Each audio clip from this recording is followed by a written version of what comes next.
Next colour చూడగానే wow అంటారండి డెఫినెట్గా. అసలు దీనికి మామూలుగా అయితే మనం ఎక్కువగా బ్లూ కాంబినేషన్స్ చూస్తాం కదా, వైన్ కలర్తో హెవీగా అసలు చూడండి ఎంత బాగుందో. మంచి వైన్ కలర్తో వచ్చేసింది. బార్డర్ అనేది wine colour with sky blue colour కాంబినేషన్తో సూపర్ లెహెంగా వచ్చిందండి. చాలా సూపర్గా ఉంది లెహెంగా వచ్చేసి.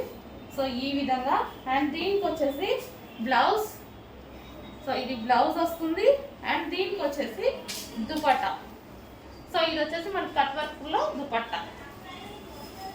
సో కలర్ బాగుందండి, నాకు కలర్ నచ్చింది. నెక్స్ట్ కలర్ అండి, అన్ని కలర్స్ డిఫరెంట్గా వచ్చాయి చూడండి. మనం రెగ్యులర్గా అసలు చూస్తున్నామా, వైన్కి గ్రీన్ కాంబినేషన్, హెవీగా వైన్కి వచ్చేసి గ్రీన్ కాంబినేషన్లో ఉంది లెహెంగా చూడండి, పట్టు లెహెంగా. సో సూపర్గా ఉంది. అండ్ దీనికి వచ్చేసి బ్లౌజ్. సో అదే విధంగా పట్టు బ్లౌజ్ అండి, రివర్స్లో మడత ఫోల్డ్ చేస్తుంది. సో సెమీ స్టిచ్డ్ అనమాట, బ్లౌజ్ ఓన్లీ స్టిచ్ చేసి రాదు, లెహెంగా ఈ విధంగా స్టిచ్ చేసి వచ్చేస్తుంది. సో లెహెంగా అనమాట ఇది మనకి. అండ్ దీనికి వచ్చేసి work dupatta, georgette work dupatta. So next combination అండి.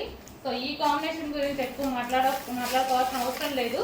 సో ఇంకా కొడతారనమాట, ఇదైతే సింగిల్ పీస్ కాబట్టి. సో ఈ కాంబినేషన్ అనేది most demanded combination, full demanded combination. Green, ఎల్లోకి గ్రీన్ కలర్ అనేది ఎప్పుడు హైలైట్ అవుతుందండి, అన్నిట్లో హైలైట్ అవుతుంది. ఎందుకో తెలీదు, అన్నిట్లో హైలైట్ అవుతుంది. మంచి దీనికి వచ్చేసి green colour blouse. So green వేసుకుంటే చాలా బాగుంటుంది అనుకుంటా, బాగా హైలైట్ అవుతుంది.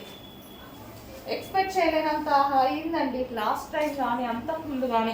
ప్రతిసారి ప్రతి కాంబినేషన్లో అవుతుంది ఇది.